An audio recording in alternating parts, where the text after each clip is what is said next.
Olá para quem sintoniza com a gente hoje. Boas-vindas a mais uma exploração profunda dos materiais e daquelas pesquisas que moldam o nosso entendimento do mundo. É um prazer estar aqui e obrigada por abrir esse espaço para a gente pensar junto. O prazer é todo meu.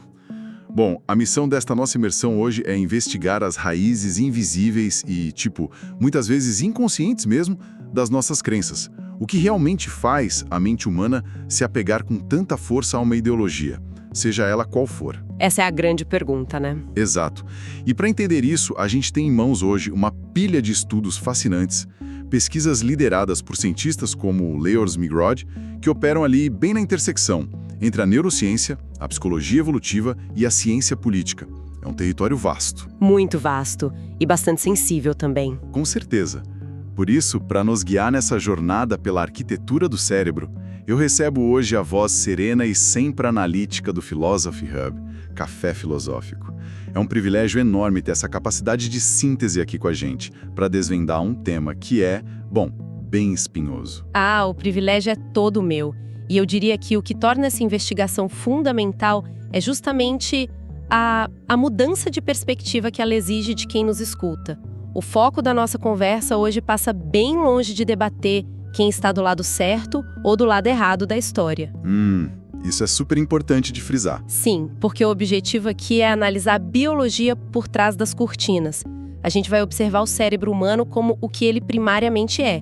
Um mecanismo de sobrevivência que processa informações do ambiente, gerencia níveis de estresse e, a partir dessa sopa química, ergue as paredes do que a gente chama de pensamento ideológico. Sabe, para visualizar o tamanho do desafio que a neurociência assumiu ao tentar explicar a política assim, a história militar nos oferece uma imagem perfeita. Eu adoro essa analogia. É incrível, né? Voltando lá para setembro de 1944, durante a Segunda Guerra Mundial, os aliados lançaram a Operação Market Garden. Segundo os relatos bem detalhados do livro do Cornelius Ryan, a ideia era ambiciosa ao extremo. Eles queriam lançar milhares de paraquedistas na Holanda para capturar uma série de pontes e, abrir um corredor direto para o coração da Alemanha. E o plano corria até que bem no começo. Sim, corria muito bem até a cidade de Arnhem. Os paraquedistas tomaram a ponte, mas a força terrestre, os blindados que deveriam resgatar esse pessoal, ficou presa numa estrada estreita e simplesmente não chegou a tempo. Foi um desastre tático completo. Foi. E imortalizou aquela observação famosa do general Browning sobre eles terem tentado cruzar, nas palavras dele, uma ponte longe demais. E essa imagem histórica de uma ponte longe demais ilustra com perfeição o ceticismo que existia no começo dentro da própria comunidade científica, sabe? Como assim? É que a neurociência moderna está tentando conectar o nível microscópico ao macroscópico. De um lado desse abismo, a gente tem moléculas, neurotransmissores, tipo a dopamina, variações genéticas microscópicas. Tá. Do outro lado, a gente tem o comportamento de massas, o extremismo político, a polarização de países inteiros.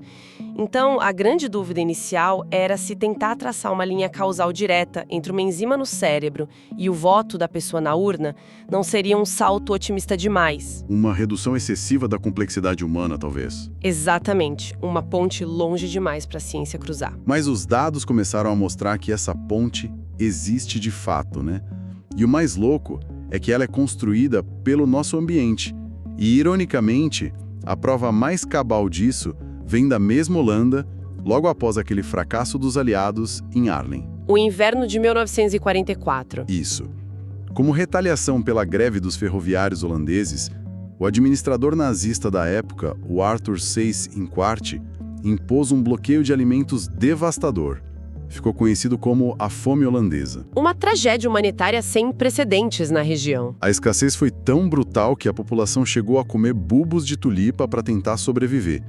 Mulheres grávidas passaram meses subsistindo com menos de 400 calorias diárias. Nossa, 400 calorias é praticamente nada. É absurdo. E é a partir dessa tragédia que a medicina fez uma descoberta que virou de cabeça para baixo tudo que a gente achava que sabia sobre o cérebro em desenvolvimento. E aí que entra o trabalho fundamental do pesquisador Esdras Susser.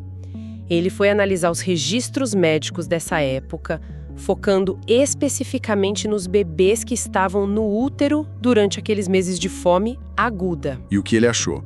porque o senso comum diria que uma desnutrição tão severa causaria um declínio cognitivo imediato, né? Uma queda na inteligência daquelas crianças. Pois é, o senso comum dita isso, mas não foi o que os dados revelaram. A capacidade intelectual daquelas crianças permaneceu intacta. Sério? Sim. No entanto, o ponto de virada aconteceu quando essa mesma geração atingiu o início da vida adulta. Ali por volta dos 20, 25 anos, os registros psiquiátricos explodiram. Caramba! Houve anomalias estatísticas massivas de diagnósticos de esquizofrenia e transtorno bipolar. O que a pesquisa provou de forma irrefutável ali é que o estresse ambiental severo, no momento em que o cérebro está se formando, não afeta apenas o humor momentâneo. Ele altera fisicamente a arquitetura neural a longo prazo. Isso é muito profundo, porque se a falta de comida molda o cérebro de uma forma tão drástica, faz todo sentido a gente perguntar o que outros tipos de pressão no ambiente também podem causar. E é exatamente essa pergunta que nos leva àquela pesquisa fascinante de 2021 liderada pela Leors Migrod. Nossa, o volume de dados desse estudo das Migrod é um negócio assombroso. A equipe analisou os perfis de 20 mil pessoas nos Estados Unidos e depois eles ainda expandiram a amostra para 51 mil pessoas, cobrindo 46 países diferentes. É um mapeamento em escala global. Sim. O objetivo deles era cruzar a inclinação política e ideológica dessas populações com os dados históricos de saúde da região onde essas pessoas viviam. E o que surgiu dessa montanha de dados é muito impressionante. Conta para o pessoal que está acompanhando. Eles descobriram que regiões geográficas com histórico antigo, um histórico persistente de doenças infecciosas, coisas como malária, tifo, leishmaniose, abrigam populações com inclinações significativamente mais autoritárias e muito mais fechadas ao convívio com estrangeiros. E é aqui que a gente precisa colocar a lente da psicologia evolutiva, porque ela explica esse fenômeno perfeitamente através de um conceito chamado sistema imunológico comportamental. Sistema imunológico comportamental, como isso funciona na prática? Pensa assim, além dos nossos anticorpos biológicos das nossas células de defesa física, a mente também desenvolveu defesas sociais ao longo da evolução. Em um ambiente ancestral, o contato com uma tribo vizinha, com pessoas de fora, poderia introduzir um patógeno letal e simplesmente dizimar o seu grupo inteiro. Ah, faz sentido. Então, o medo do desconhecido era uma vantagem imensa de sobrevivência. A xenofobia, o medo de estranhos e aquele apego rígido às normas do próprio grupo funcionavam como uma barreira de proteção. Evitar o estrangeiro significava literalmente evitar a doença. E é super importante a gente destacar aqui para quem nos escuta que não existe nenhum julgamento de valor político nessa análise, né? A gente não está falando que a direita ou a esquerda estão certas ou erradas. A nossa história é como um instinto de preservação. Foi programado pela evolução para nos proteger contra ameaças que a gente não conseguia ver. O que levanta uma questão muito fascinante sobre a própria palavra ideologia, que hoje em dia, vamos ser sinceros, carrega um peso emocional gigantesco. E a origem do termo é quase uma ironia histórica, né? Com certeza, tem toda uma bagagem aí. Sim, o conceito nasceu na França lá no final do século XVIII, criado por um aristocrata e filósofo chamado Antoine-Louis Claude Destutt de Tracy. E a motivação dele era estritamente racional. Ele queria criar uma ciência nova, não é? Isso. Ele imaginou a ideologia como sendo a ciência das ideias. O Tracy queria dissecar como as crenças se formam no cérebro humano. Ele foi quase um precursor do que a gente chama hoje de ciências cognitivas. Mas o momento histórico não ajudou muito os planos dele. Nem um pouco. A vida do Tracy foi um caos absoluto. Ele quase perdeu a cabeça na guilhotina durante a fase do terror do Robespierre. Ele conseguiu sobreviver, mas logo depois cruzou o caminho de ninguém menos que Napoleão Bonaparte. E Napoleão não era exatamente um fã de intelectuais. Exato. Ele detestava intelectuais que questionassem as ambições imperiais dele. Então Napoleão pegou a palavra ideologista, que era como Tracy se definia, e a transformou num xingamento. Ele criou o termo pejorativo ideólogo. Ou seja, aquela tentativa nobre de criar uma ciência neutra foi completamente esmagada pelo autoritarismo. E essa sombra napoleônica, esse peso negativo da palavra, perseguiu a ciência por muito, muito tempo.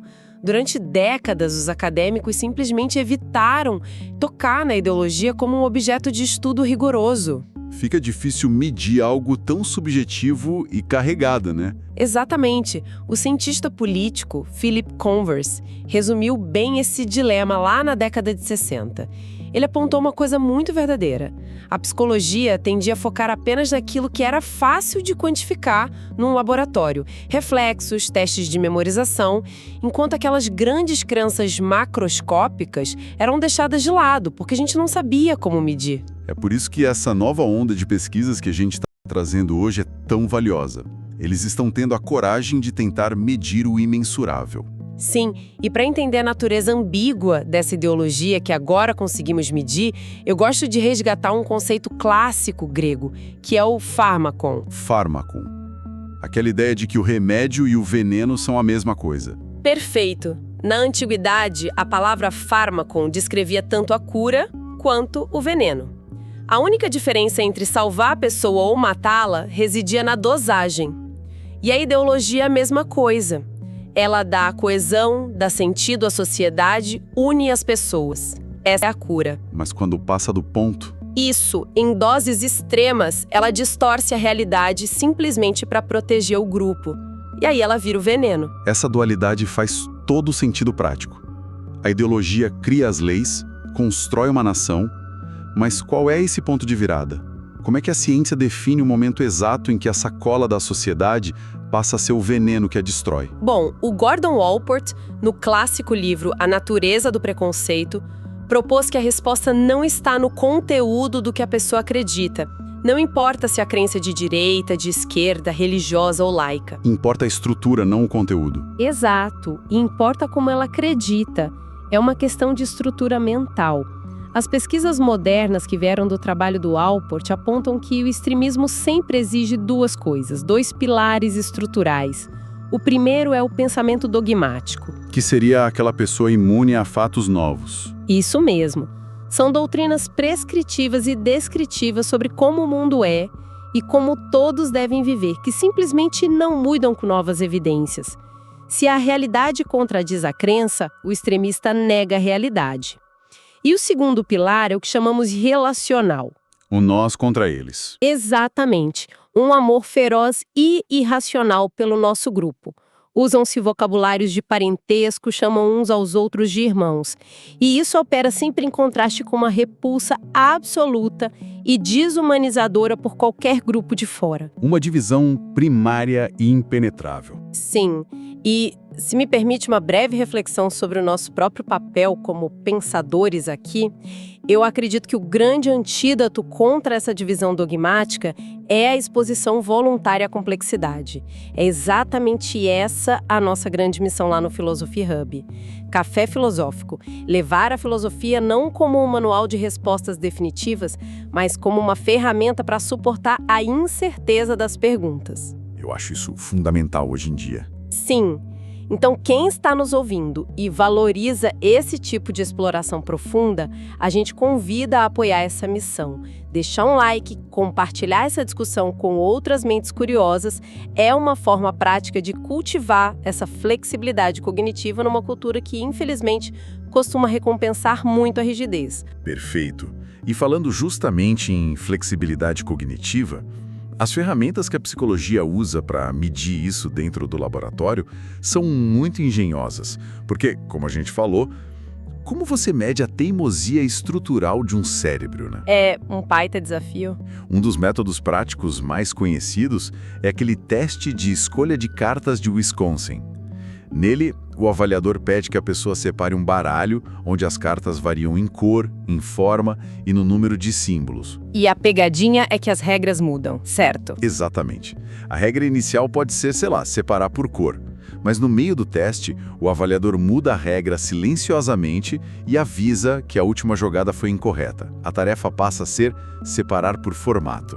Mentes que possuem rigidez cognitiva demoram muito a se adaptar, não conseguem processar essa mudança e continuam insistindo na regra antiga. Tem também aquele teste de associações, não tem? Tem sim o teste de associação remota, o famoso HAT, onde a pessoa tem que encontrar uma palavra oculta que conecte 3 palavras aparentemente não relacionadas.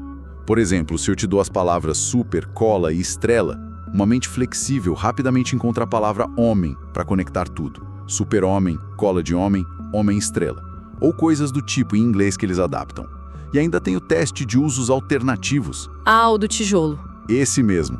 Dá-se 1 minuto para a pessoa listar usos criativos para um tijolo comum.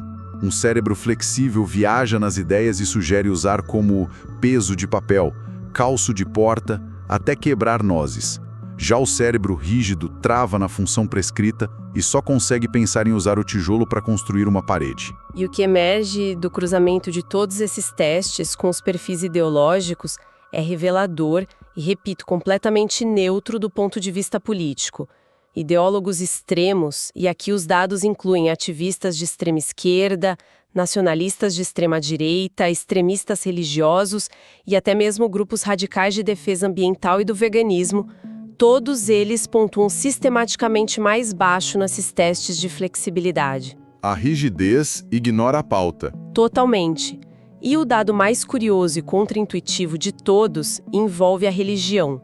As pesquisas mostraram que os indivíduos que apresentaram a maior rigidez mental de todas não foram aqueles que nasceram em lares profundamente religiosos. Olha só, quem foram então? Foram as pessoas que cresceram em lares não religiosos, sem uma estrutura de crença clara na infância e que posteriormente se converteram a uma religião de forma dogmática. Caramba! O psicanalista Adam Phillips descreve isso brilhantemente como, nas palavras dele, um estreitamento da mente para alcançar a liberdade.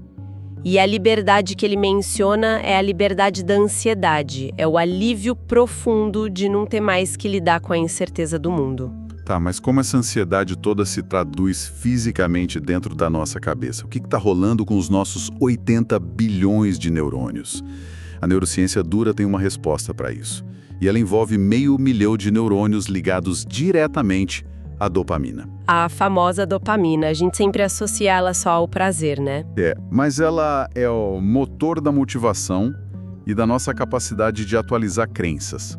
O que a ciência sugere é que a flexibilidade cognitiva alta ocorre num estado de equilíbrio bem específico.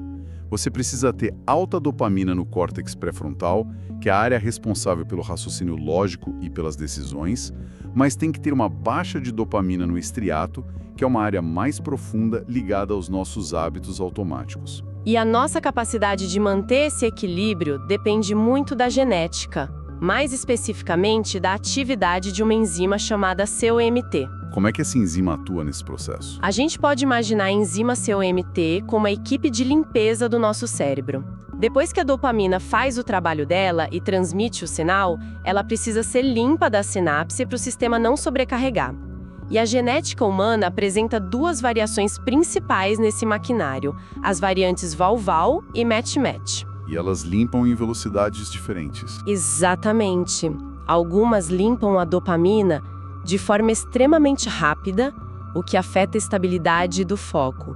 Outras limpam mais lentamente, permitindo que a atenção seja mantida por muito mais tempo. Mas isso vem com custo. A dificuldade imensa de mudar o foco para uma informação nova. A nossa capacidade de abandonar uma ideia velha depende literalmente da eficiência celular dessa equipe de limpeza.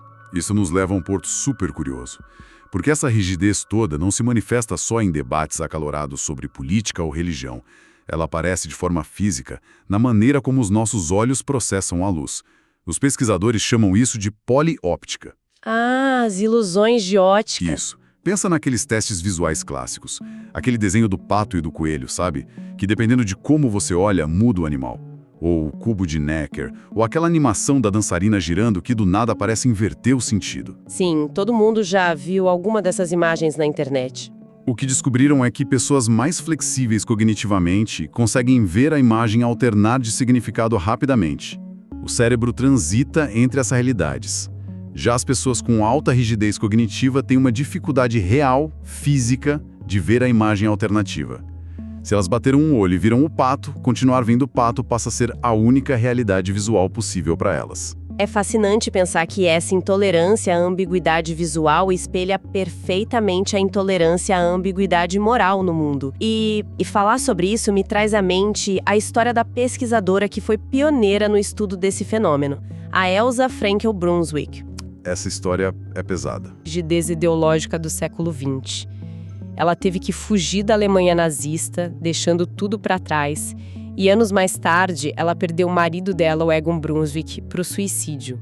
É muito sofrimento para uma pessoa só. Sim, ela suportou perdas incalculáveis, sofreu de uma depressão severa e, tragicamente, também tirou a própria vida aos 50 anos de idade, em 1958. Mas antes disso, o trabalho dela buscou respostas justamente no abismo que a engoliu. Ela foi a pioneira a testar a intolerância à ambiguidade em crianças. Ela queria entender se a semente do fascismo nascia na infância. Exato. Ela queria entender se o cérebro autoritário que a expulsou de casa era formado nos primeiros anos de percepção visual e social. E o legado dela abriu portas para a gente entender hoje qual é o grande gatilho externo que trava a nossa flexibilidade. Porque se a genética e o cérebro preparam o terreno, é o estresse ambiente que realmente puxa o gatilho da rigidez.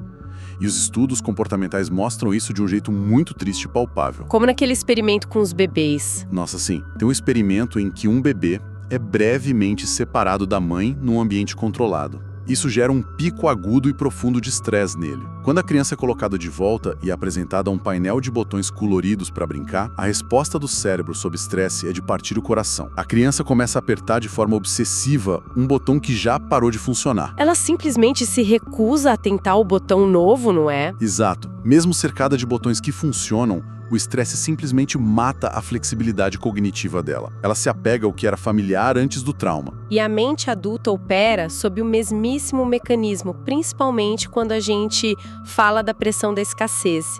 Tem um estudo de economia comportamental sobre preconceito que demonstra isso de forma brilhante. Aquele com o jogo financeiro. Isso. Os pesquisadores colocam as pessoas num jogo financeiro. Quando os recursos são abundantes e a pessoa ganha, digamos, $100, as decisões são tolerantes. Mas, de repente, eles reduzem abruptamente os recursos. A pessoa passa a ganhar só $10. E aí, eles mostram fotos de rostos que vão se misturando gradualmente num efeito de morphing do branco para o negro. E como as pessoas reagem sem dinheiro? O estresse da escassez financeira faz com que as pessoas se tornem incrivelmente mais severas ao julgar quem pertence à própria raça. O estresse e a falta de recursos literalmente encolhem a definição de quem merece proteção. O grupo de fora passa a ser visto como uma ameaça aos poucos recursos que restam. Isso traz uma visão muito compassiva e humana sobre o que é a rejeição social, sabe? Porque talvez não seja apenas a genética e a escassez. Pensa numa pessoa que já nasce com uma leve rigidez cognitiva. Ela vai ter dificuldades sociais desde cedo. Exato.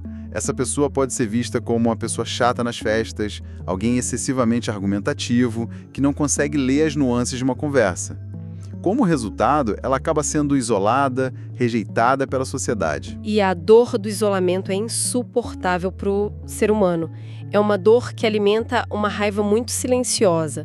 E é nesse momento de vulnerabilidade extrema que os grupos radicais e as seitas dogmáticas entram em cena. Eles oferecem o abrigo, né? Sim, o extremismo acolhe essa pessoa rejeitada. Eles dizem, nós temos as regras claras que você precisa, nós temos as respostas absolutas e nós aceitamos você. E a única coisa que eles cobram em troca desse pertencimento é a lealdade cega à ideologia.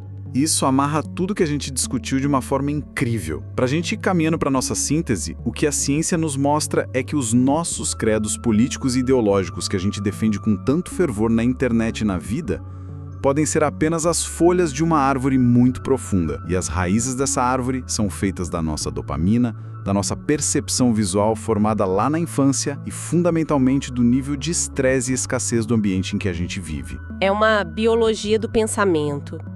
E para encerrar a nossa participação, eu gostaria de deixar um questionamento final, uma reflexão que vai um pouco além das nossas fontes de hoje. Por favor, o espaço é seu. Se a biologia, a genética e as dificuldades da vida ditam fisicamente até que ponto um cérebro consegue ser flexível, será que a nossa exigência moderna de que todos sejam constantemente abertos, fluidos e desconstruídos não é, de forma irônica e meio trágica, apenas mais uma ideologia dogmática? Uma regra imposta sobre milhares de pessoas que, biologicamente e por conta do estresse, não têm a capacidade neurológica de segui-la. Uau! A exigência da fluidez como a nova ideologia dogmática. É uma provocação que vira a nossa visão de mundo do avesso. Bom, os dois lados do cérebro saem dessa conversa trabalhando a 1000 por hora. Eu quero agradecer muito pela condução genial das ideias hoje, foi uma aula e tanto. Eu que agradeço, foi uma conversa excelente. E para você que acompanhou, a quem nos escuta e sintonizou nesse papo denso e recompensador, nosso muito obrigado. O convite fica aberto para manterem as mentes curiosas para a nossa próxima análise. Até a próxima, pessoal!